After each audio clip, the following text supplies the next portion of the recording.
Hey, this is Mo Lunsford at Union Grove Lumber Studios. And this is the Shed Geek. We want to welcome you to today's episode. Okay, welcome back to another episode of the Shed Geek podcast and overdue, long anticipated conversation that we're having here today on this cold day. I'm assuming you guys are cold there in Ohio, Jared. Sure is here in Illinois. Trying to keep the shop warm this morning, Shannon. How are you, brother? Man, I'm doing good.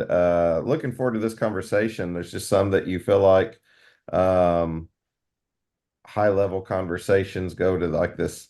I don't know, man. Like I enjoy every podcast because every story is unique. But I'm really looking forward to this, and because I feel like it's a good high level conversation, because every time me and you seem to chat, it always ends in something that leaves me, um, thinking for a long period of time. So I love the thought-provoking conversations. Jared, welcome to the show. You care to introduce yourself, a little bit about who you are and what you do? Sure, man. I can't agree with you enough, man. I think we've talked, I don't know, half dozen times or so over the last year or two. And every time it's just like, man, we got to do this on the podcast. We got to get this out to everybody. So I'm Jared Ledford. I am the director of operations for Dayton Barns and All Steel Buildings. We are a metal building and shed dealer here in fabulous Urbana, Ohio.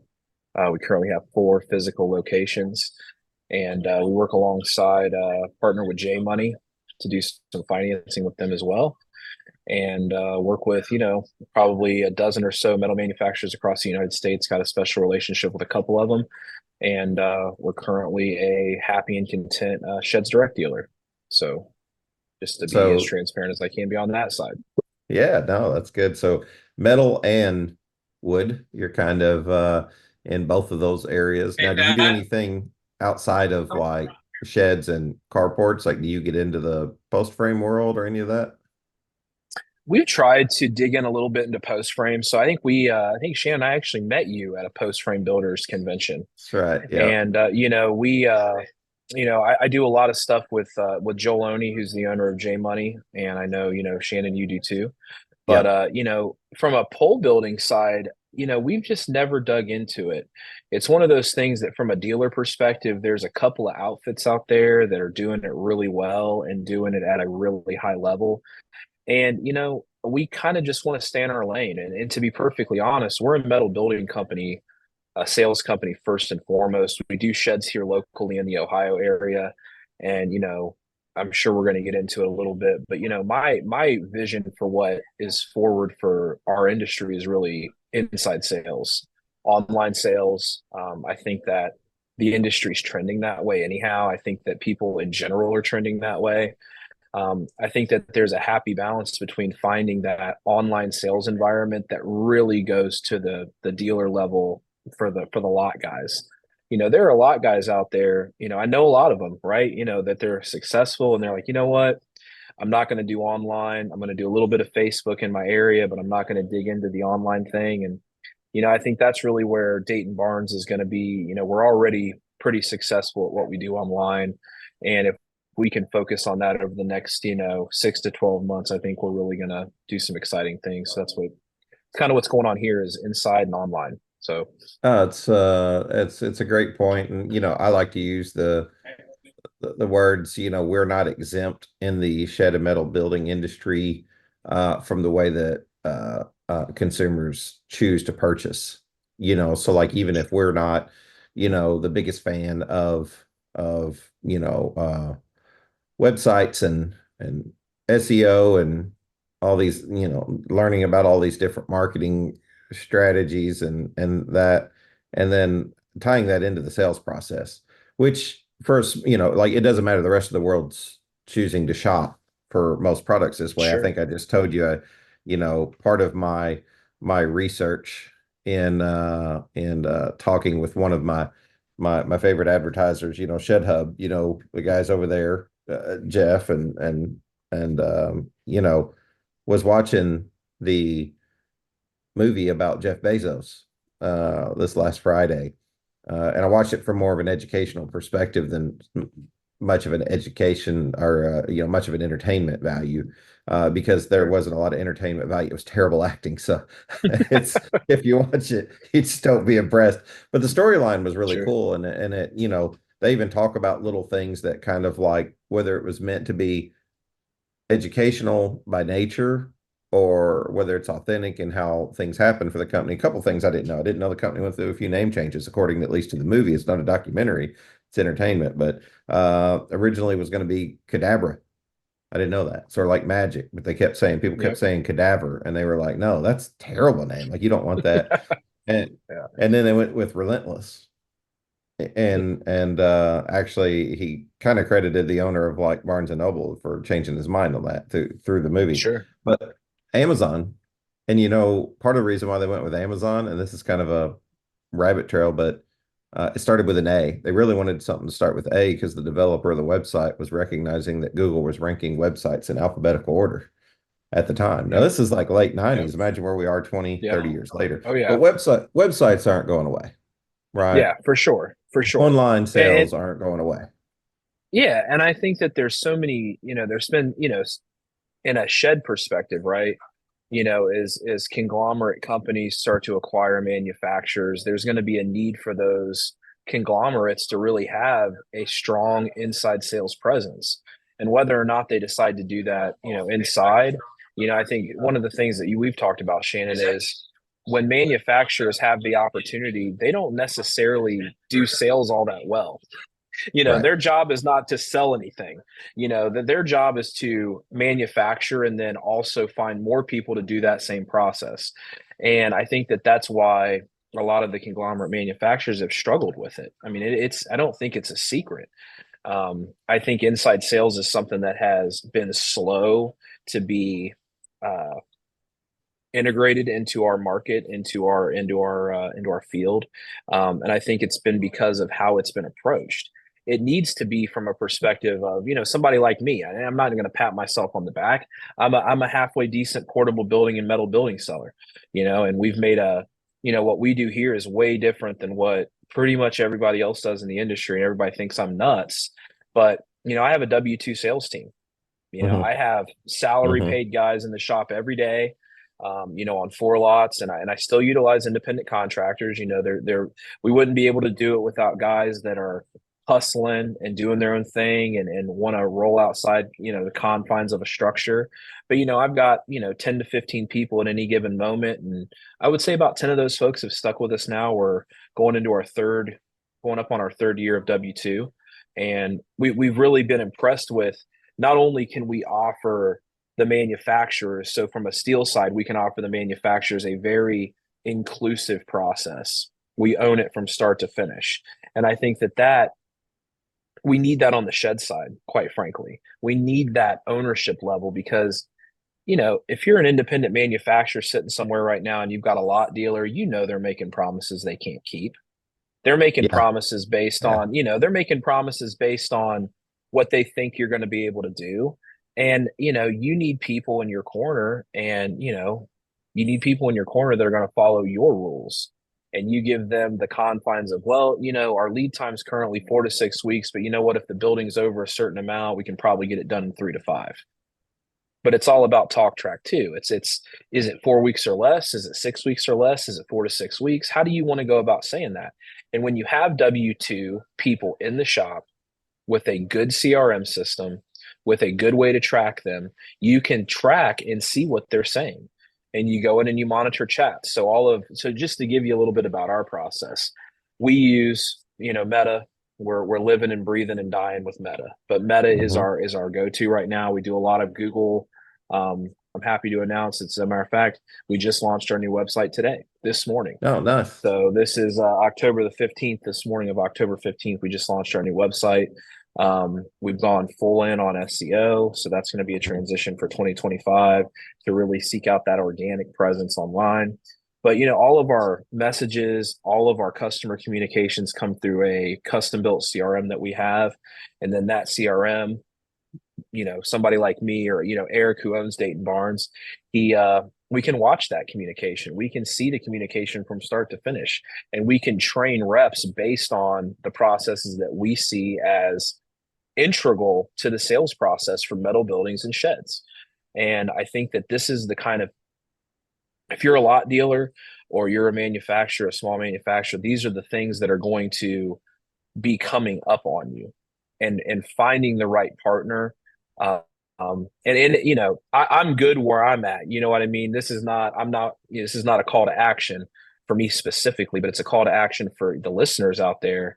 And I think that's why Shannon and I wanted to have this talk, not just as a, you know, we're going to riff for a while, right? But, you know, it is a call to action for you to kind of hear and, you know, maybe be motivated for 30 seconds of this podcast to say, man, I really should consider something in the tech space. I mean, you know, we just got back from Shed Expo, right? Shannon and I were both there. There is so many good options out there, so many good options out there for the next piece of your business, whatever that next piece is. You know, I could speak to probably a dozen or more people that I saw at the expo that have some sort of really next level product. You said ShedHub. I like ShedHub too. I think ShedHub is a great resource. If you're not on ShedHub, it is a super good asset. And I'll use that as an example just because, to me, if you want to be able to be in a marketplace that isn't Facebook Marketplace, and you want to be, you know, in a search field within 50 miles of your location, ShedHub's where it's at. If you search, you know, I'm just going to use my example, Urbana, Ohio, sheds near me, boom, my sheds are on, you know, ShedHub. That simple. And it's no real work. You have everything that you need.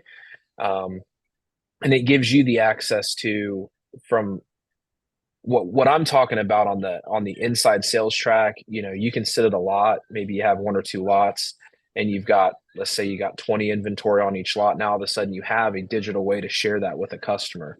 And even though you don't want to go that way as the primary focus of your business, it's still a way to communicate with a customer that is not necessarily going to stop and say hello. And that's the unfortunate part, I think, about where we're at is, the more we trend to, you know, the cell phone, the more we trend to this space right here, the less we trend in face-to-face interactions. We've sold a lot of sheds this year and not ever saw the customer. I mean, we have sold a lot of sheds in 2024 and never saw anybody.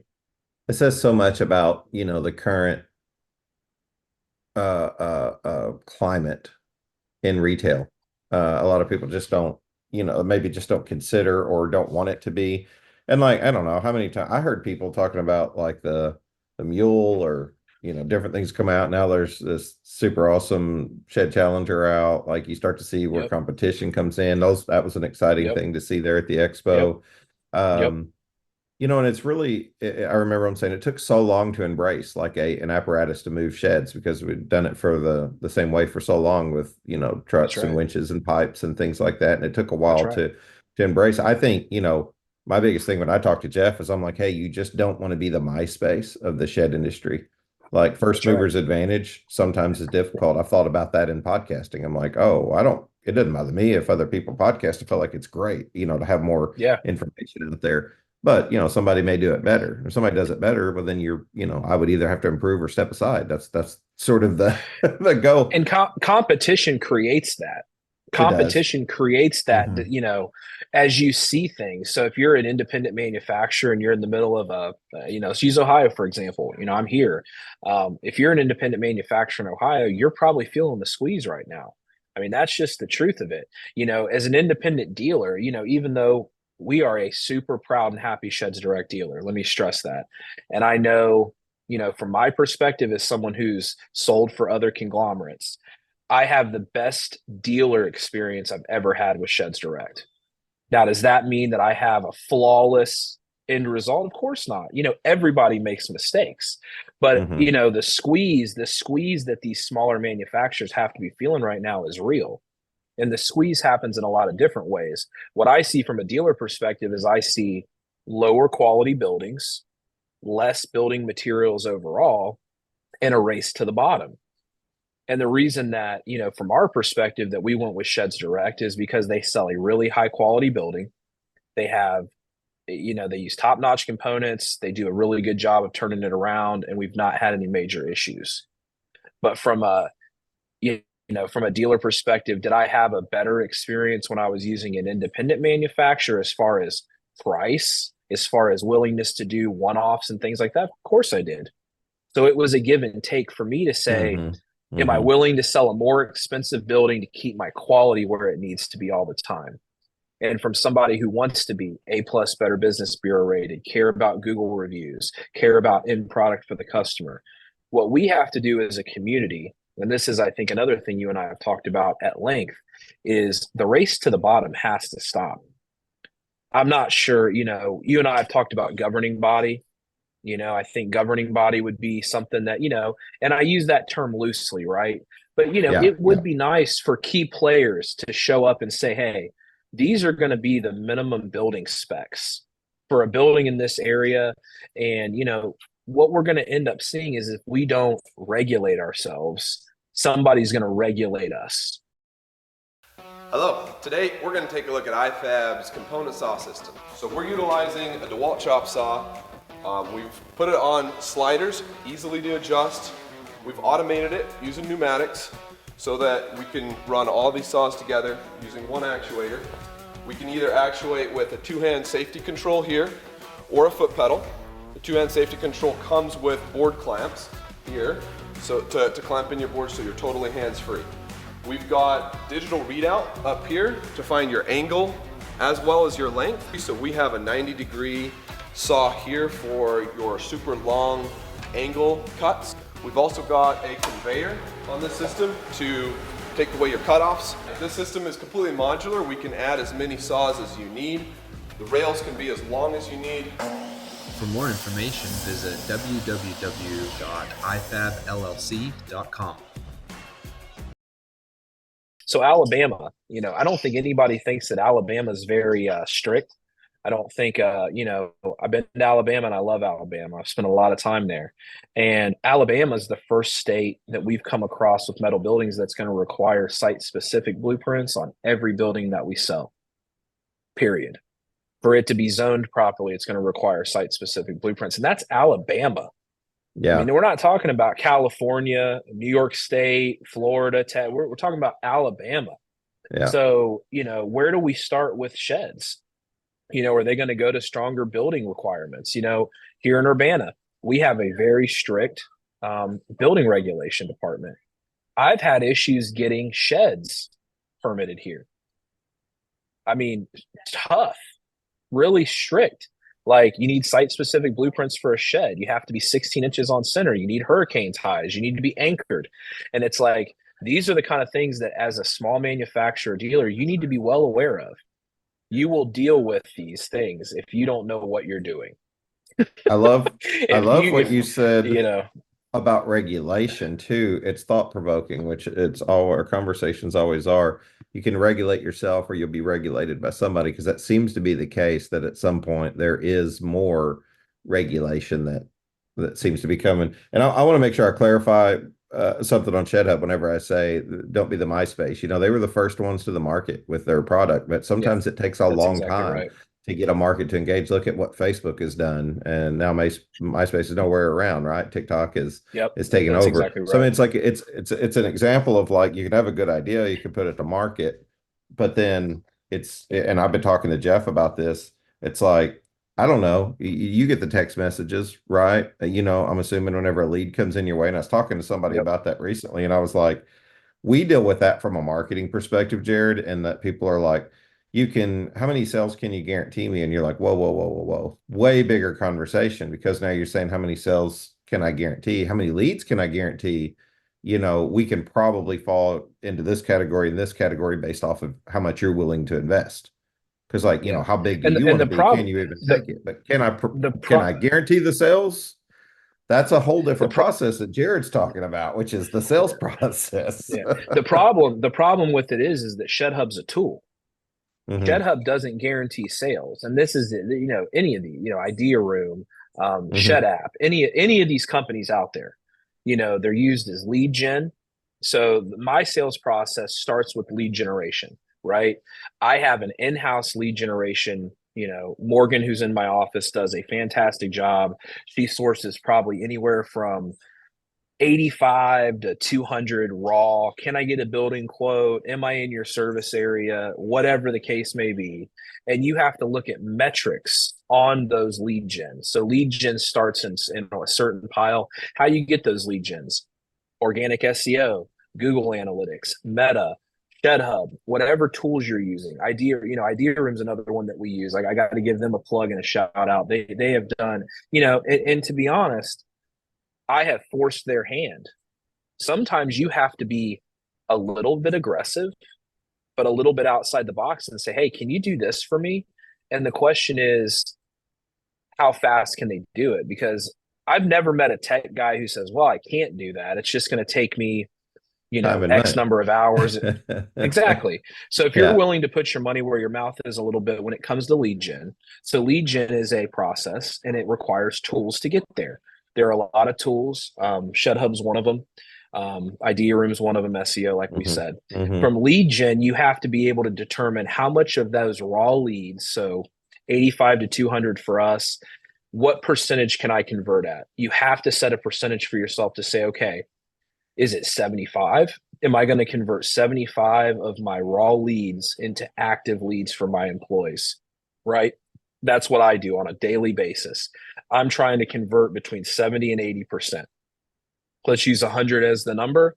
I'm hoping to take 70 leads out to about 10 guys per day, every day, all day, 325 days a year, whatever it looks like. And then from there, you determine your close rates. And if you can close between 7 and 12%, you're doing well. So I would challenge you, independent shed dealer, independent shed manufacturer, when you go to, when you utilize a tool, your tool's only going to be as good as the person that's holding it, right? So if you've got a hammer in your hand and, how quick can I get this sheeting of LP up on the side of this 10 by 16? Well, if you've got a new guy and he doesn't know how to use a hammer, not very quick. But if you've got a seasoned hand and he's going to, maybe he's got a nail gun. He replaced the hammer a long time ago. He's got a nail gun now. He's nailing that thing up. He's got it up in 10 minutes, but he's skilled. So I think you asked the right question of, how many sales is it going to bring me? Well, how good of a salesman are you? Yeah. You could have all the leads in the world, but if you're a crappy salesman, guess what? You're not going to sell anything. If you got all the leads in the world, ShedHub's producing, SEO's producing, everything's producing. If you can't sell, maybe the problem's you. Oh, man. And I think a lot of it's just saying that out loud and being forward with yourself. There's lots of different ways. I know a guy who, man, I just love this guy. And I can tell you, he is not, if you met this guy, so I'll be honest, he's Amish, right? I would say he's probably one of my very best friends in this space. And if you met him, you would think, oh man, this guy is not a salesman, because he's not. But he has taken classes, he's read books, and he is one of the best salesmen that I know. And it's not because he's a naturally gifted salesperson. It's because he has taught himself. He's gone outside of his comfort zone, and he could build them. He could deliver them. Now he can sell them. And he's done everything in his power to become kind of a one-stop shop, right? He could put them together. He could deliver them. He can sell them. If you can sell, then you have to figure out there's all kinds of different tools you can use. Then you're looking backwards. But if you can't sell and you're getting all the leads, then you got to figure out how to sell. Just my thought. There's no doubt about it. It's we're lucky enough to have not lost a client yet in marketing. So right now we can say that and we can be bold about that and be proud of that. Will it happen eventually? Sure, of course. Like, I think it's kind of hard to imagine that it won't happen. However, we've not lost anyone yet. So we really try to push that really hard to get people to understand that, like, hey, if you actually work these leads that you're getting, if you develop yourself inside the sales process. But Jared, there's a different way to look at this. There are companies out there selling $150 million a year in sheds, but there's also companies out there manufacturing that are selling 1 to 5 million, and they're small mom and pop operation. They prefer to keep it that way. And you wear a lot of hats, and when you say marketing and sales, they're like, yeah, that's me. And then chief trash taker outer, that's me too. And then well, I deliver the sheds, and then so they're wearing a lot of hats that, maybe they can't take the time to organize into a machine whenever it comes to like understanding marketing. And typically what we found, and we know this just from the job offers, right? typically the larger companies are like, hey, we just want to hire you, put you under umbrella, put you under a salary, Yep. be able to use your talents and expand our business. And that's why we're an agency, is to stay away from that, right? It offers us Sure. the most Yep. autonomy and independence for us to be able to, collect not only financially, but through other things we want, freedom, Yeah. Yeah. freedom on our schedule, things like that, the Yeah. ability to go and work other places. And I don't know, where do you land on all of that? Where does that conversation fit for like your average shed dealer, maybe? Well, somebody like me, right? So I mean, I'm an average shed dealer, right? I mean, I'm doing, I will probably do about 1.5 to 2 million in wood sheds. So while I seem like I'm far and away, I'm exceeding, I'm not. I cleaned the toilets last week. Yeah. I am Yeah. that guy. I'm not, and you know that. I mean, Yeah. I'm not sitting back on any kind of high horse. What I want to do is, we started off with one lot with had some sheds. A conglomerate shed company approached the owner, Eric, about 5.5 years ago, almost 6 now. And from there, it's just been one thing after the next. We've worked with multiple manufacturers, we've worked with small, we've worked with different conglomerates. We're happy where we're at now. Does that mean it's going to be that way next year? Who knows? Are you a dealer who sells multiple products at your shed lot? Are you tired of sifting through clunky or overcomplicated softwares to simply sell a product? If so, it's time to call Cal. Consumer Aligned Logistics is the affordable, simplified, and scalable solution for your shed, carport, or even RTO company. We are partnered with Idea Room and Shed Pro for configurators and have multiple RTO partners to choose from JMag to Heartland to Shed Geek Rentals and Scott's RTO. And if your partner isn't listed here, just ask. We are happy to add more. Give us a call at 425-359-3279 or visit calcanhelp.com. That's CALCANHELP.com. Personal development and growth is always got to be at the forefront of what you're doing, not necessarily business development and growth. I think personal development and growth is the number one thing that I focus on, and I try to get the employees to care about it too. If you care about yourself and you care about your family and you put that at the forefront of every decision that you're going to make and how it impacts the next decision and the next decision, I would encourage shed dealers out there, if you're not selling metal buildings, try it. If you're a metal building dealer and you're not selling sheds, try it. I think that sometimes you get so comfortable that you get complacent. And I think that there is a very, very fine line between being comfortable and being complacent. And I think if you're not uncomfortable and you're not growing, then you're going backwards. And I think what you're going to do is you're going to look up and find yourself in a not too short a time period. It probably won't be me. Maybe I'll be a part of it for somebody. I'd love to be, but there's other people thinking of these ideas that have way more money and way more resources than me. Yeah. I mean, that's the bottom line is, you and I have talked about this 100 different ways. Yeah. I'm going to be lucky. What I would love to do, and this, I would love to be the sales arm for a handful of people across the United States to where I could just be their dedicated inside sales team. I don't necessarily want the freedom that you seek. I want the security that my team deserves at this point. We've done this a long time, and we have a really good process. I mean, our process, I'd put it up there. I mean, I've shown it to a few people. I've had NDAs out there, and it's one of those things where love the process, just don't know about inside sales, don't know how it's going to affect our business. We would prefer you to stay a dealer. And I think that the antiquation in the dealer model for metal buildings and sheds is there. We're there right now. We are, and I'm, it's not a 911, but it's sure a small brush fire that could blaze at any moment. If you're sitting back and you're like, man, I'm getting really good dealer commissions and I'm fat and happy, brother, you better just hope. You better just hope that, times are high for a while. Cause I can tell you, from somebody who works with a lot of manufacturers, the race to the bottom will eventually affect the dealers.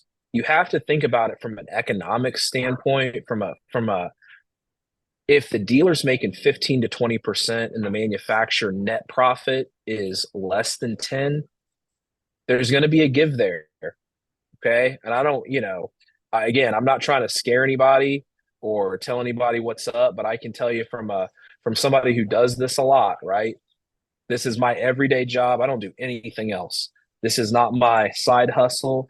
This is not my wannabe 9 to 5. I eat, sleep, and breathe Dayton barns, metal buildings, and wood sheds all day, every day, 365. And I love what I do. And I think that there are so many people out there that are doing this that don't love what they do, and they need to find that love a little bit.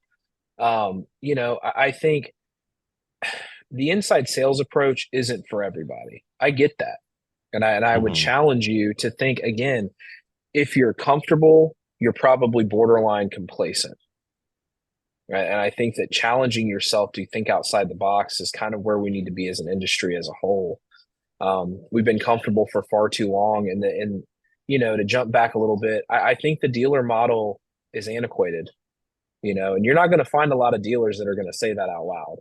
I mean, I just think that there is a inherent risk for somebody like me who I'm not producing anything. And I have to have an immense amount of respect and love for not only what I do, but who I do it with, because they are giving us an extreme amount of grace just to be at the table with them. And quite frankly, the inside sales piece, I think I get pushback from a lot of folks because it helps accelerate the antiquation of the dealer model. Well, Jared, you're a dealer. Why would you want that? Well, I want the security of it, right?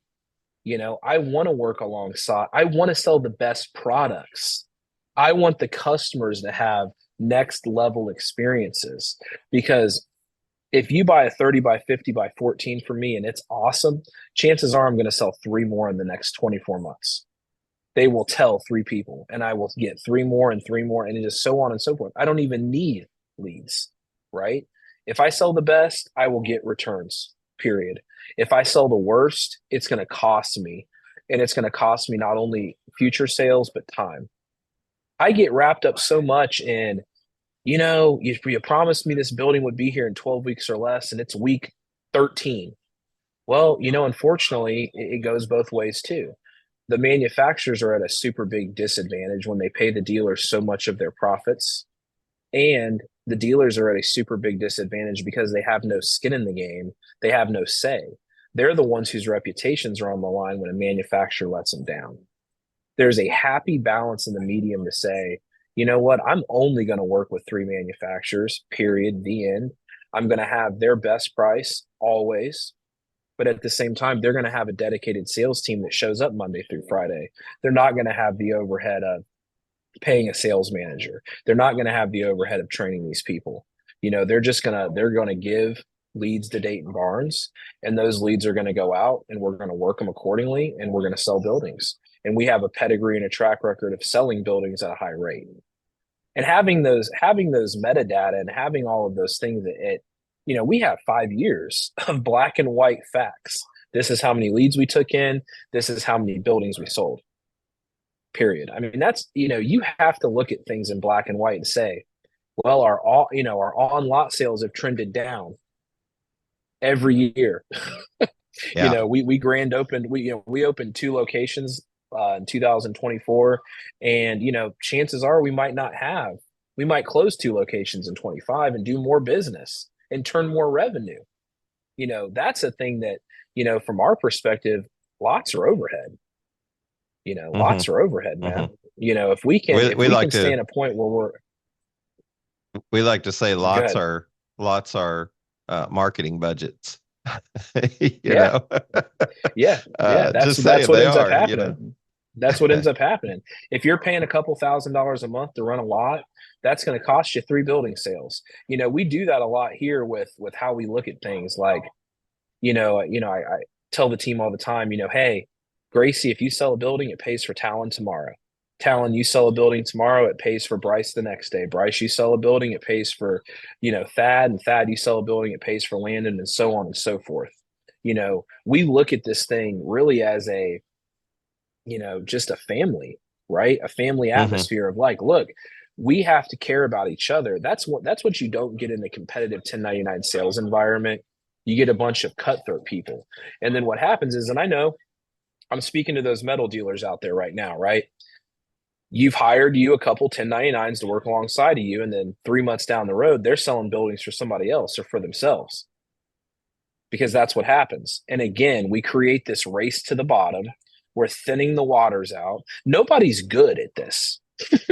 There is a very select group of people who are next level at selling metal buildings and sheds, period. It is this, Shannon, it's like a 0.5%. And it's no offense. Yeah. You can get better, but I can tell you, man, me and you we can make this a 2-hour podcast, because one, I'm going to get all the hate mail now, Jared. I'm going to get all of it, but I welcome it. You know what I mean? Because difficult conversations create perseverance.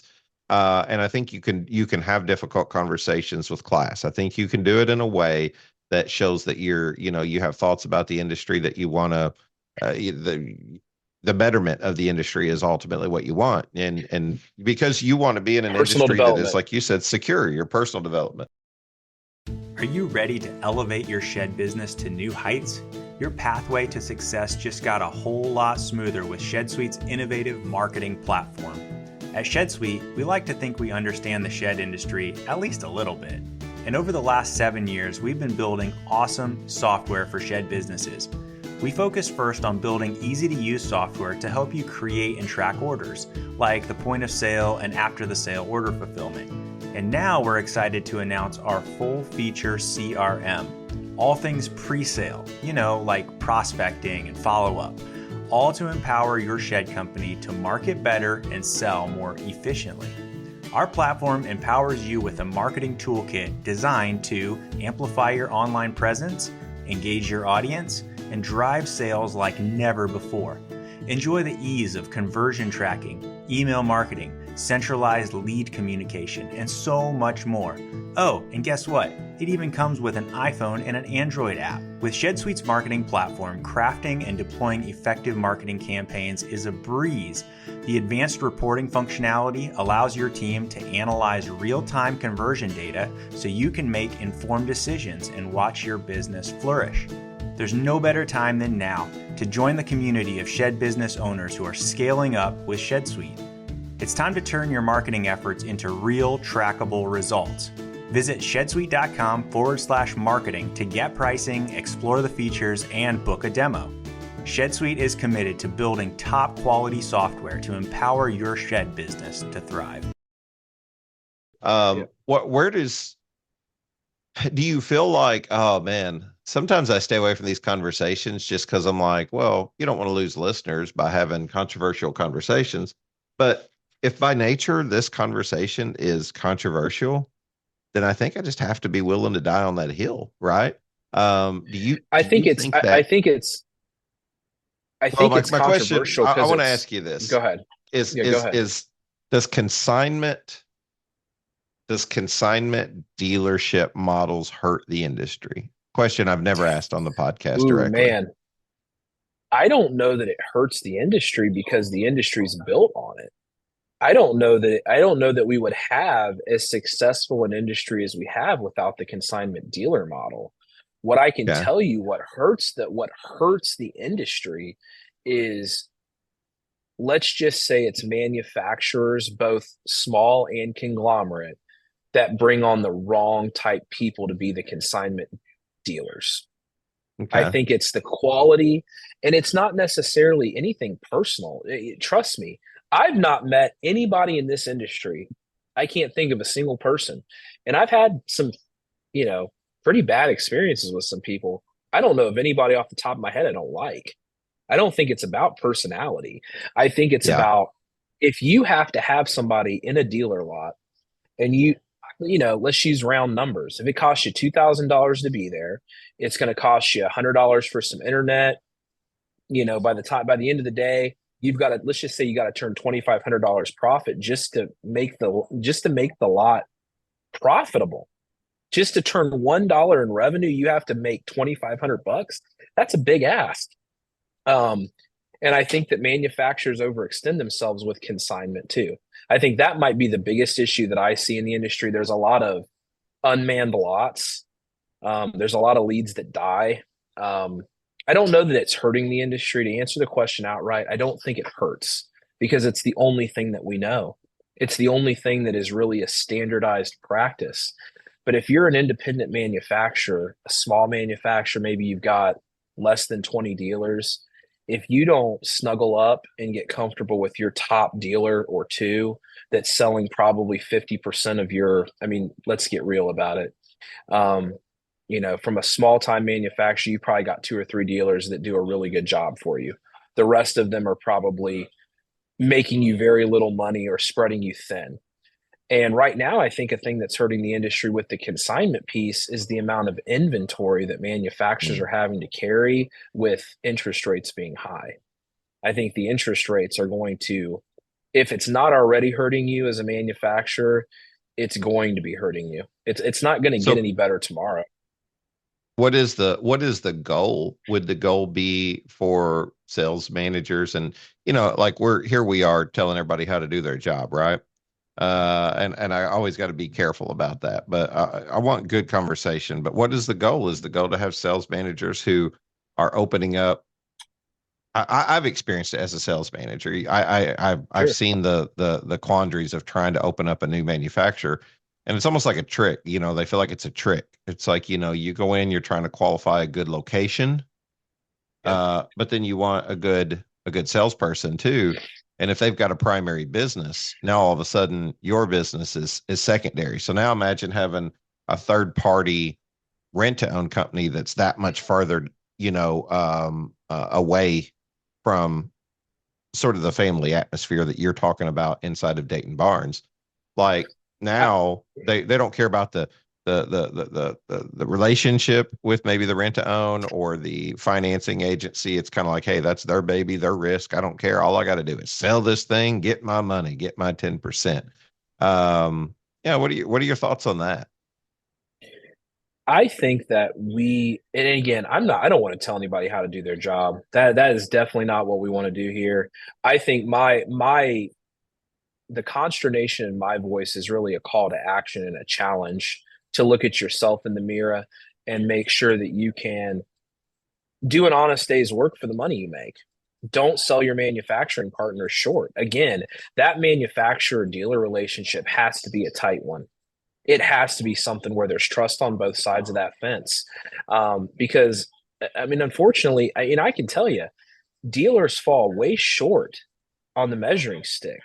And I don't think it's so much the manufacturers, it is the dealer. And I can say that with a clear conscience. We get a lot of that stuff here. We get a lot of, well, so-and-so told me this. Well, they're wrong. Unfortunately, this is the way it is. And if you'd like to buy a building from us, it's going to be 8 weeks or less. But I can assure you that building, steel or otherwise, will be on your property in 8 weeks or less. And if not, I'm going to make a phone call. And I can tell you very rarely do I make a phone call and something doesn't happen.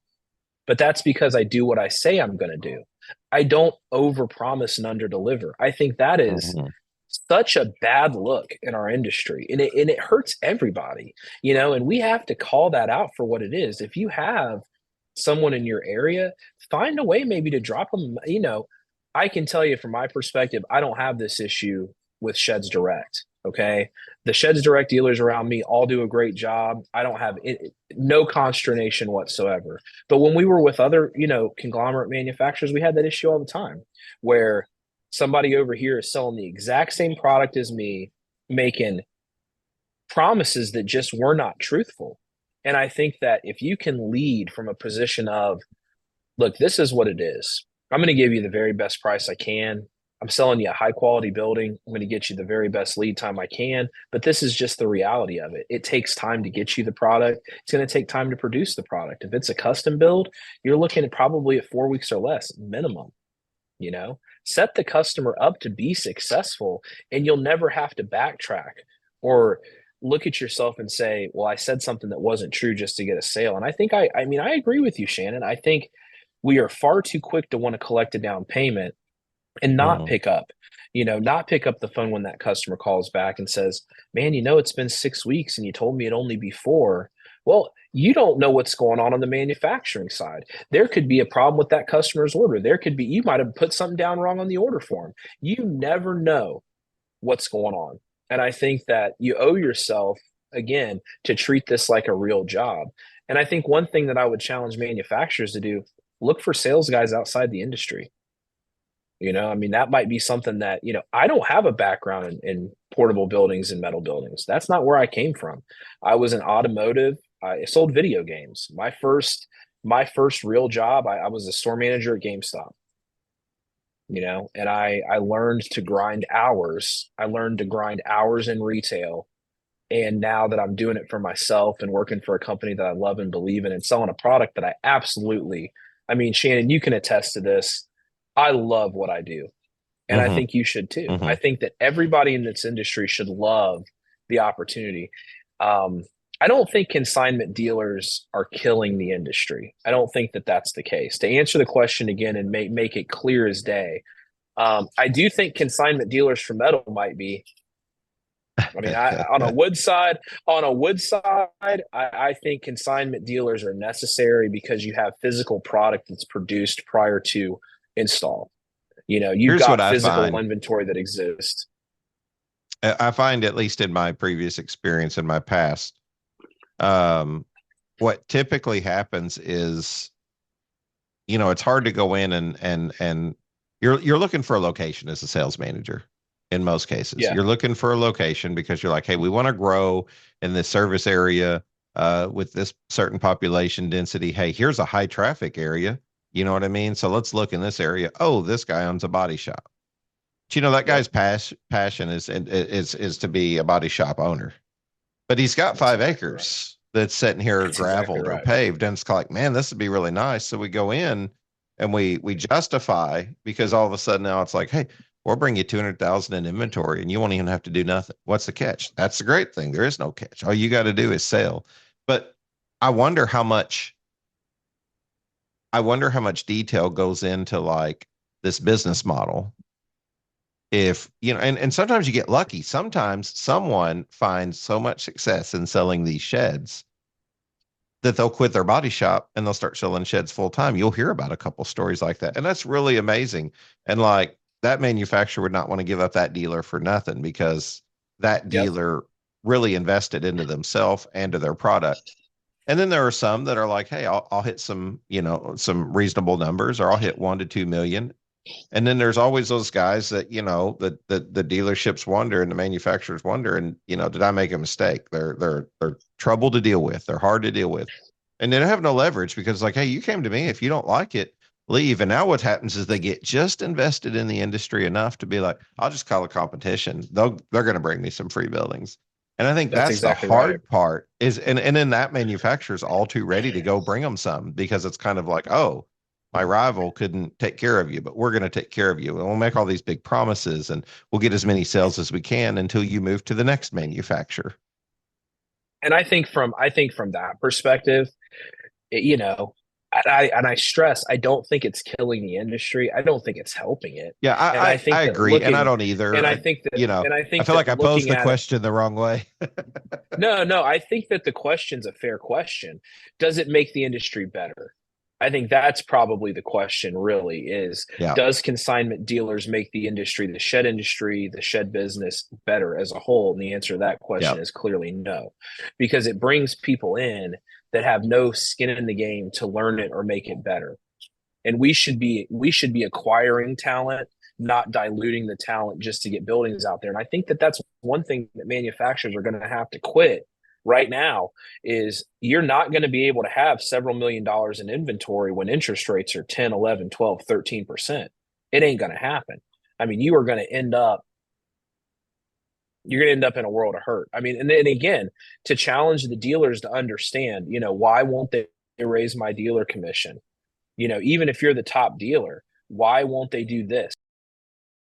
Here at Identigro, we have been providing custom nameplates for the shed and furniture industry for over 20 years. We are so pleased to know that shed manufacturers see the value in expressing their shed brand to potential customers using an Identigrow nameplate. When you add an attractive decal to your product, you will more than pay for the cost with increased sales.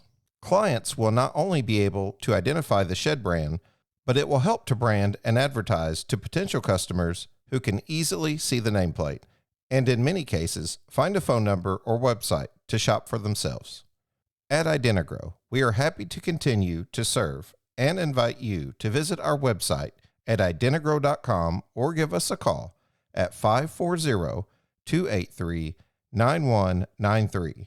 You can even fax us at 540-283-9194 or visit our website by clicking on the Shed Geek newsletter and then simply fill out some basic information for a free catalog or free samples. Thank you, Shed Industry, for allowing us to serve you in identifying your sheds. Identigrow. Identify your products. Grow your business. There's an economic scale involved here. When, everybody is feeling the pinch, everybody's feeling the wallet tighten up a little bit. And it's not a political issue. It's just an economics issue. You can take the politics clean out of it. If the interest rates are high, spending is probably going to be down. People are going to be tightening up that pocketbook. They're going to be tightening up that wallet. They're going to be looking at it from a perspective of, well, can I afford to put gas in my car? I can't afford a new shed this week. That's why RTO is popular. That's why financing is popular. And if you're not utilizing financing and RTO, this is a plug. You need to be doing it. You need to be offering financing to every customer. You need to be offering RTO to every customer. People want to make payments. I can tell you from my perspective, I think what you just said, Shannon, with the dilution of the quality of the person who sells the shed is probably my biggest gripe. I don't like going up against a body shop guy because this is what I did. I mean, Eric started the business. Eric sold me a metal building. That's how I started at Dayton Barnes. So let me give you my viewpoint from a perspective of Eric was the best salesman I could have ever asked for in the space. And he loved his job so much. He would follow up with me like every 3 months, man, how's the building? Did you happen to share it with anybody? He would constantly follow up. And what I found was I was sending him leads and I was making him money. And I got to be like one of Eric's very best friends because Jared was constantly sending Eric money. And, one day he's like, I was doing some online work at home and I was just kind of doing my own thing. And then COVID hit, right? And I'd been in a Honda dealership for about 10 years. Loved what I was doing there. Was a shop foreman. I was the boss. I loved it. Had a cake schedule. I was working like 7 to 3. It was great. And COVID hit. And Eric called and he said, man, why don't you try selling metal buildings with me? And I said, no, I'll just keep sending you the leads. Every once in a while, he'd drop me a gift card or something in the mail. And sure enough, I took a leap with him and I'm so glad I did. And look at what we've done with this business together. I was an outsider. I knew nothing about it, right?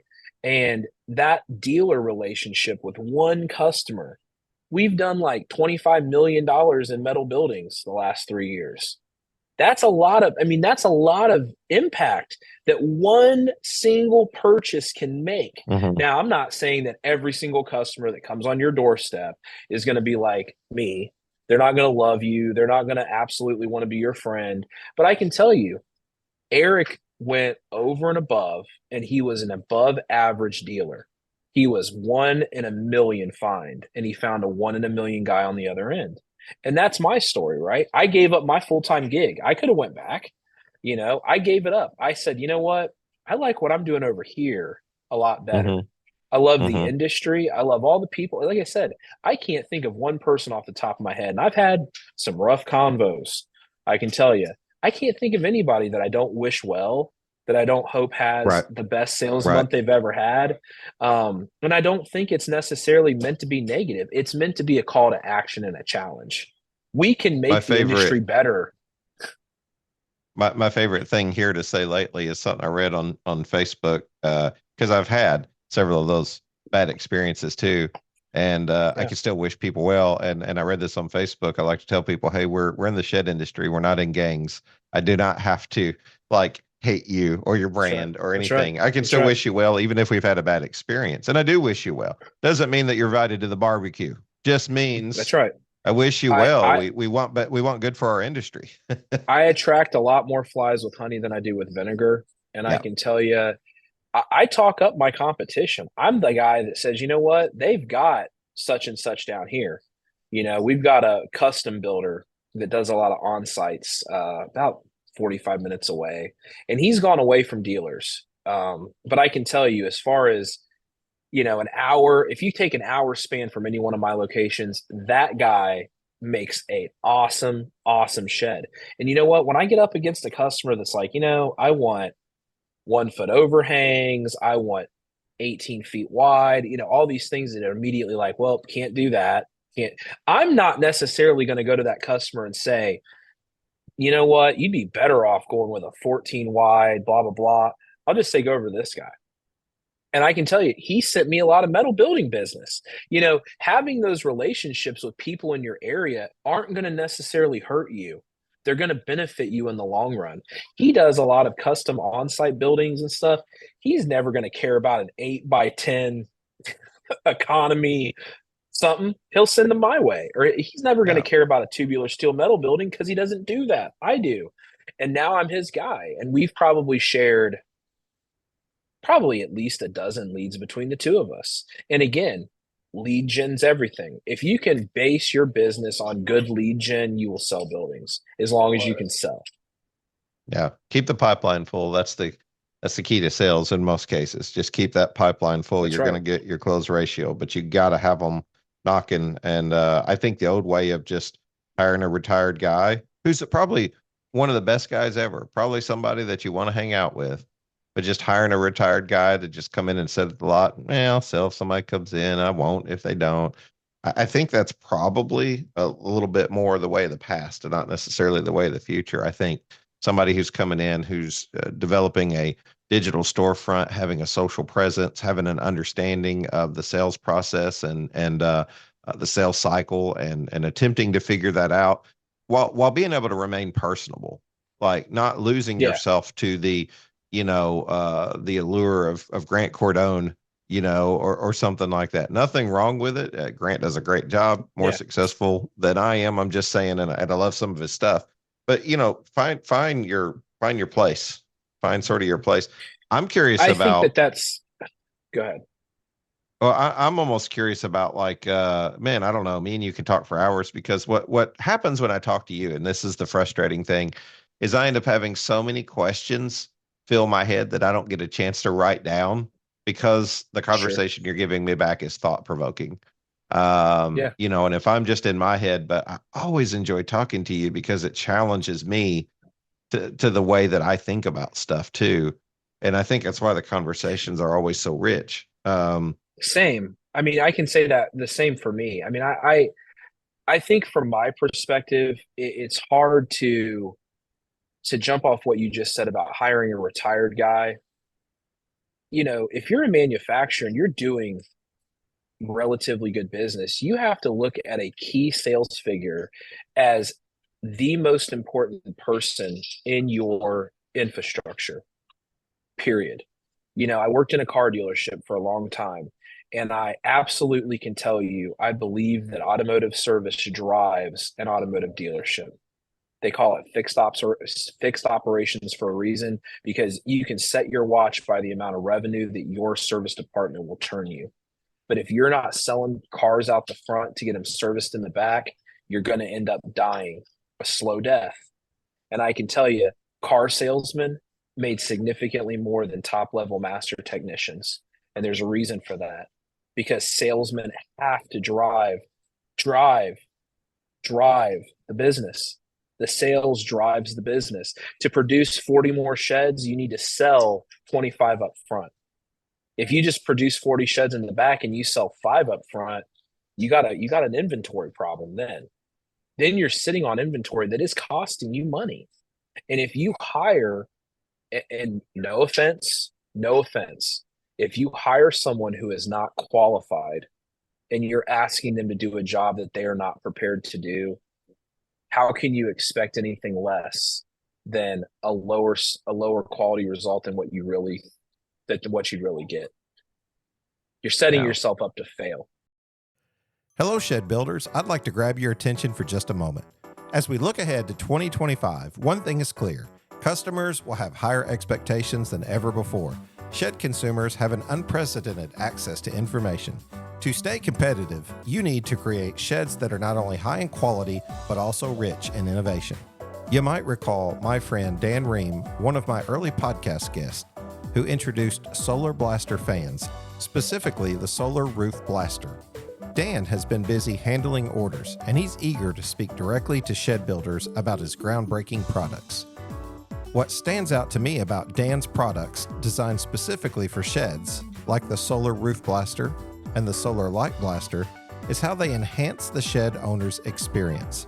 With the focus on quality, it's time to start thinking about adding features and benefits for the end user. Here at Shed Geek, we wholeheartedly recommend Solar Blaster as the solution. My favorite thing about the entire line of products? The support you'll receive from Dan. Not only is he incredibly knowledgeable about these products, but he's also one of the most customer-focused individuals I know. He truly stands behind both his product and his service.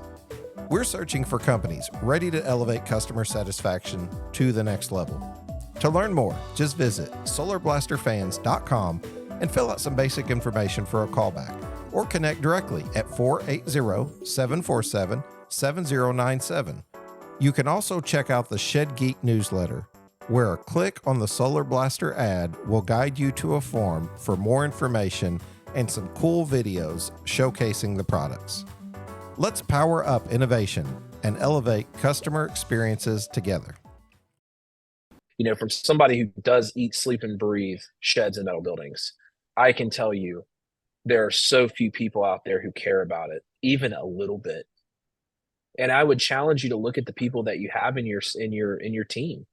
You know, your lot managers. You know, if you're a manufacturer who is subletting, maybe you pay for your lot rentals. Oh my goodness. So now on top of everything else, you've got a independent contractor at a lot. Maybe empower that person. Maybe find an entrepreneurial mind like me who can say, find a younger guy who's willing to put up that $2,000 a month for that lot rent. That right off the bat might be able to give him a better commission if he's covering his lot rent. When I found that out, that there were manufacturers out there that were paying for rent on lots, I was like, man, I'm doing this wrong. And I can tell you from a manufacturing perspective, there are people out there like me who I'm in a 3,500 square foot building right now. I've got 35 sheds within a 30-second walk of my presence, but I pay for that. I pay for that, and nobody pays for that for me. And I've done that since the beginning. Eric really pioneered that, and we do get comfortable dealer commissions, but on the wood side, we're in the same kind of 10% boat as everybody else. I mean, we can't command, if you're sitting back thinking, well, that's, Jared can sit back on his high horse because he's making probably 20%. I'm making the same as everybody else. Yeah. I'm not getting any special treatment right now. And that's the thing at the end of the day is everybody plays in the same sandbox, the same playground. It's just how you play the game that's going to set you apart from everybody else. It's always so interesting, man. Like I said, I'm rich for thought on the conversations because it makes me want to have more conversations, more podcasts. I feel like we could just talk for a long time. We got to make it a regular thing, man. We got to make it a regular thing. I got some ideas. Get some mailbox going. I'd love to hear the feedback. I want the feedback, good, bad, or indifferent. I'd love to see it. Yeah. Well, let's start this. That we may have a conversation off air that I really want to talk with you about. But let's start this for people who want to contact you, for who want to get a hold of you. Where's the best way to reach you? Jared@DaytonBarnes.com is my email. I'm on LinkedIn. I really love LinkedIn. I have a pretty strong presence on LinkedIn. If you're not on LinkedIn, I would encourage you to get on there, but it's Jared Ledford, just like it says on the backdrop.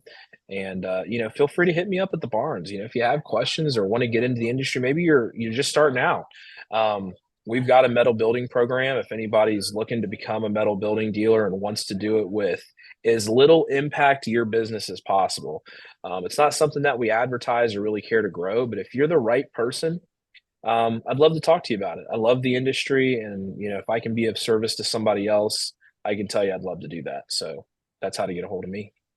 Well, so many more things we need to talk about. We didn't even address really getting into the details of the online sales program, getting into the detail of trade and trade organization.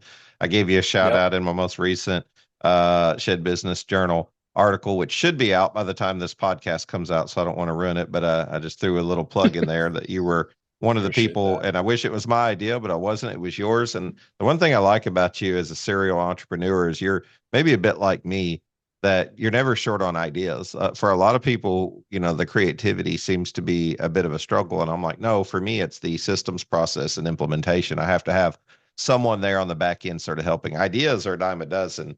It's how do you put the right people in the right places to make things work? This is why I'm a stressor, Jared, and we'll sign off with this.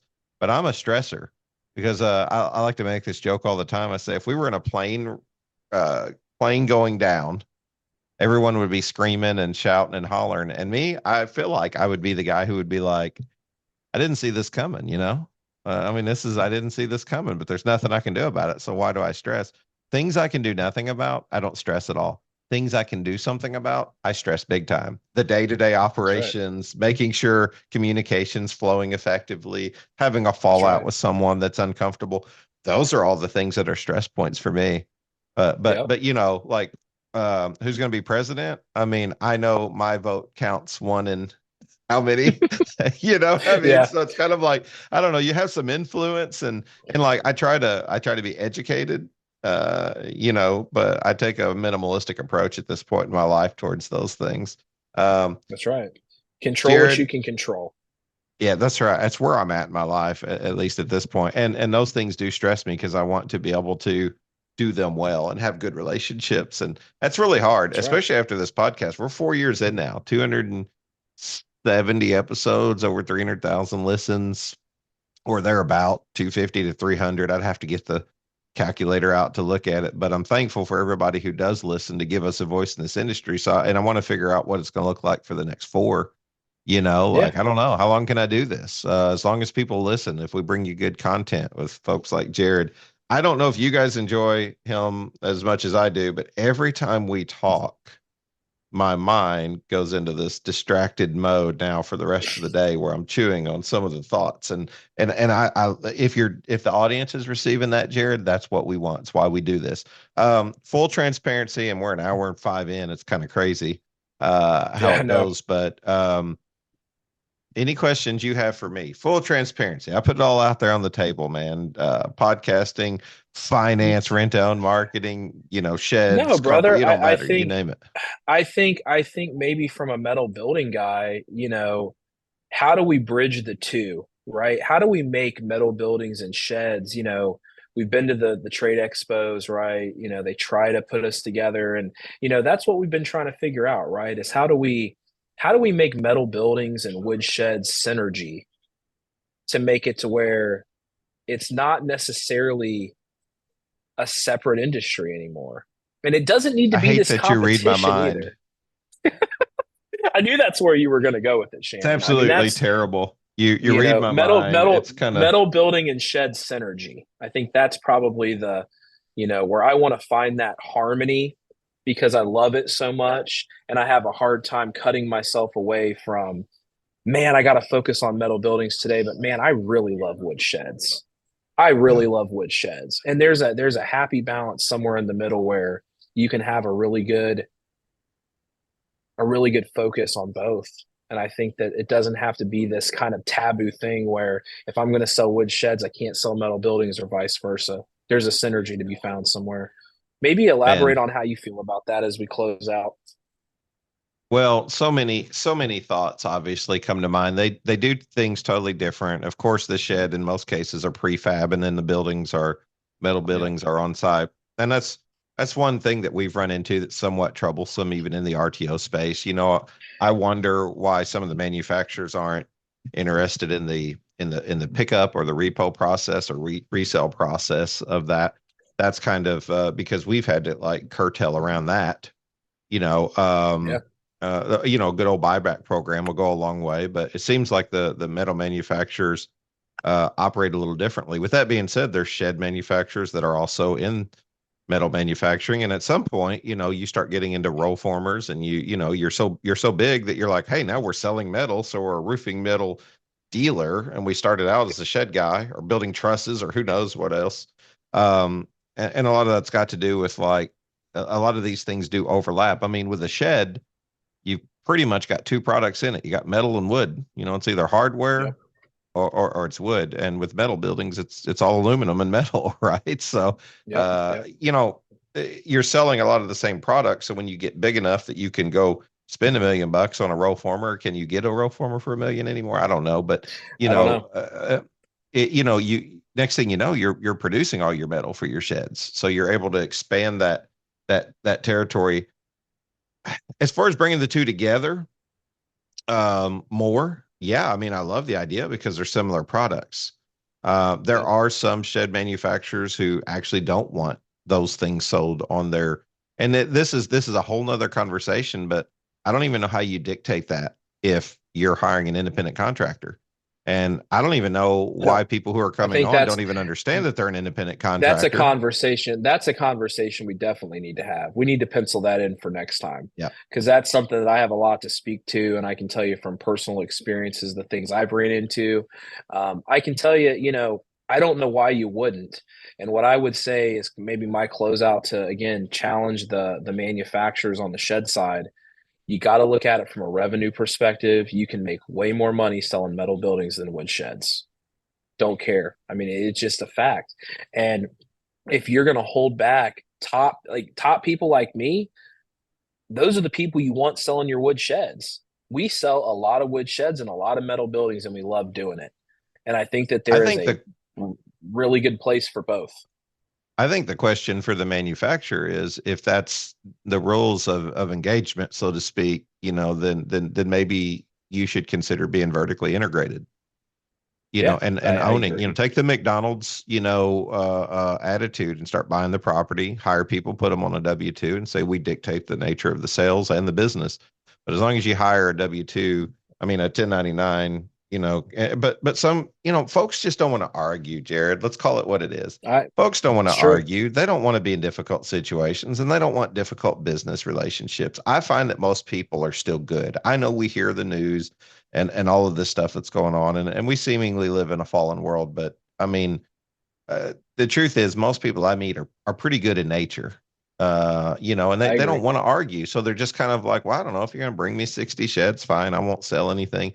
And you'll just give up your value that quick. I mean, a consignment, as a consignment dealer, they need you. I mean, they'll go find someone else, sure, but they need you, and they need that person, even if they go find someone else. So I'm not telling you to resist, because that's terrible. Like, what I'm saying is know your worth. Know your worth. And as a manufacturer, know your worth, because like, honestly, 100%. If you want to be vertically integrated, you can go a lot further whenever you're paying for lot rent for 15 different places. Like, why are you being held captive by your dealer also? So, this goes the other way too, because I see dealers who try to hold them captive. Like, hey, I sell $1 million a year, you're going to have to deal with me. And it's, at what point, I don't know. There's a lot of conversation here that we need to explore, and I'm really slow at dragging these conversations out, because obviously I don't want to upset anybody. But man, good, hard, difficult, meaningful conversations lead to audience participation and engagement. So like, we want to talk about things that are not controversial, but things that are hard conversations to have. And Jared, you're always one to have it with, because you do it with class, and I appreciate that.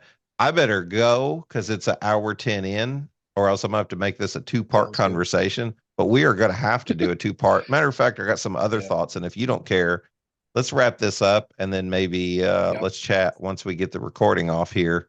Sounds good. Always enjoy the conversation. It always, it's always thought provoking. So thank you guys for listening today. Jared, thanks for being on. Hey, this is Mo Lunsford in sunny Union Grove, North Carolina, and it's coming up on Thanksgiving. And we just want to say thank you for listening to the show, and thank you to all the guests.